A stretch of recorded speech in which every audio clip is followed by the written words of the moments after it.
राष्ट्रवादी काँग्रेसचे आमदार रोहित पवार आपल्या सोबत आहे। आज पायऱ्यांवर आपण पाहतोय की विरोधक आक्रमक झालेले आहेत, राज्यातील कायदा सुव्यवस्थेवर भाष्य करतायत, काय म्हणाल?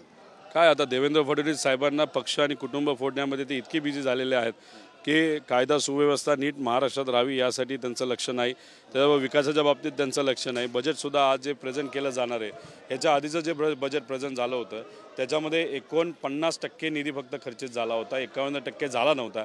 त्यामुळे हे सरकारचं लक्ष फक्त राजकारणावर आहे, कुटुंब आणि पार्टी फोडण्यामध्ये आहे, बाकी कशावर नाही। नक्कीच आज अर्थसंकल्प सादर केला जातोय, विरोधक म्हणून आपली भूमिका त्या ठिकाणी कशा पद्धतीने मांडाल? नाही, आम्ही लोकांच्या बाजूने मुद्दे मांडणार आहे। तुम्ही खर्च करा, लोकांपर्यंत योजना जाऊ द्या, लोकांना त्याचा फायदा होऊ द्या, नाही तर इथं फक्त बातम्या होण्यासाठी तुम्ही प्रेझेंट करणार बजेट आणि नंतर काहीच पैसा जर लोकांना मिळणार नसेल तर हे योग्य नाही।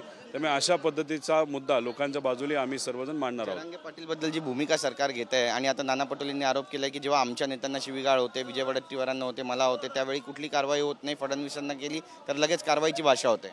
नाही, आता विषय एवढाच आहे, बीजेपीचे अनेक नेते आहेत। आता काही दिवसांपूर्वी आपण जर बघितलं तर कोकणामध्ये सुद्धा काही भाजपचे नेते जे आहेत राणे कुटुंबातले यांनी जे आपले भास्कर जाधव आहेत त्यांच्या कुटुंबावर इतक्या खालच्या लेवलला जाऊन बोलले, त्याच्या बाबतीत तुम्ही काय बोलणार नाही का? सागर बंगला फक्त त्यांच्या सपोर्टसाठी आहे, त्यांना सेफ्टी देण्यासाठी आहे। तर त्यामुळे आज या महाराष्ट्रामध्ये जो कोणी असेल तो असंवैधानिक जर बोलत असेल तर या महाराष्ट्राच्या परंपरेला पटणार नाही, टिकणार नाही, तो कुठल्याही पक्षाचा असो। नक्कीच प्रकाश आंबेडकर यांनी जे विधान केलंय ते विधान असं आहे की कुणालाही माहीत नसणारा जरांगे पाटील हा आता शरद पवार यांचा बाप झालेला आहे, या विधानाशी तुम्ही सहमत आहात का? हे विधानाकडे नेमकं कसं पाहता? मी या विधानाकडे काही बोलणार नाही, याबद्दल साहेब जास्त बोलतील, पण मी एवढंच सांगेल की प्रकाश आंबेडकर साहेब एक मोठे नेते आहेत, संविधानाच्या बाजूने लोकशाहीच्या बाजूने नेहमी ते लढलेले आहेत।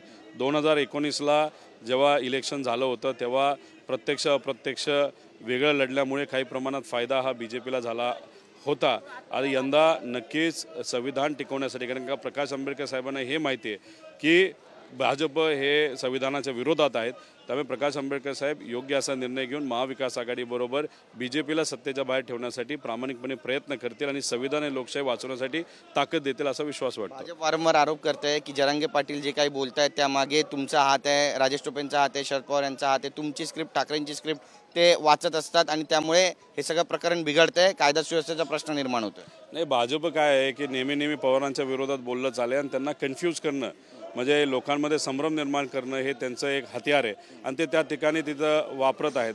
मी एवढंच सांगेल की आजची परिस्थिती बघता लोकांच्या ज्या काही अडचणी आहेत आणि काही मोठ्या नेत्यांचे वक्तव्य ऑफ रेकॉर्ड आणि ऑन रेकॉर्ड ऐकल्यानंतर लोकांना असा विश्वास मनामध्ये आलेला आहे की लोकशाहीच्या माध्यमातून या सामान्य लोकांच्या विरोधी सरकारचा करेक्ट कार्यक्रम येणाऱ्या लोकसभा आणि विधानसभेला हे करतील। एक शेवटचा प्रश्न आहे लोकसभा निवडणुकीबद्दल, बारामतीची जी जागा आहे त्यामध्ये पवार विरुद्ध पवार असा सामना रंगताना दिसणार आहे का? कारण ज्या पद्धतीची विधानं दोन्ही गटाकडून समोर येत आहेत त्यामुळे असा संभ्रम निर्माण होतोय, लोकांचा काय म्हणाल? भाजपला पाहिजे असेल तर पवार विरुद्ध पवार हे केलं जाईल आणि जर भाजपने आदेश दिला दादांना तर मग दादांना तो कुठेतरी ऐकावा लागेल असं वाटतंय आणि मग या दृष्टिकोनातून जे काही 40-50 वर्षामध्ये भाजपला जमलं नाही तर दादांच्या माध्यमातून तिथं ते करत आहे।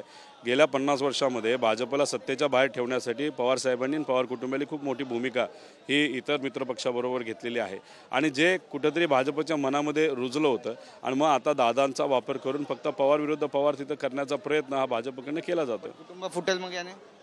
आता कुटुंबाच्या बाबतीत बोलायचं झालं तर आम्ही सगळे पर्सनल आहोत, अशी जे काही झालंय ते होऊ नये अशी आमच्या सगळ्यांची इच्छा आहे। पण आता इलेक्शन जेव्हा आपण लढतो तेव्हा कुटुंबाच्या बाहेर जाऊन मोठ्या कुटुंबासाठी म्हणजे महाराष्ट्रासाठी आपलं लढावं असतं, एका विचारासाठी लढावं लागतं आणि तो विचार टिकवण्यासाठी कुणीही समोर आलं तरी आम्हाला लढावंच लागणार। तुमच्याशी बोलल्याबद्दल कॅमेरा पर्सन योगेश गुरवचा, गिरीश गायकवाड, TV9 मराठी, मुंबई।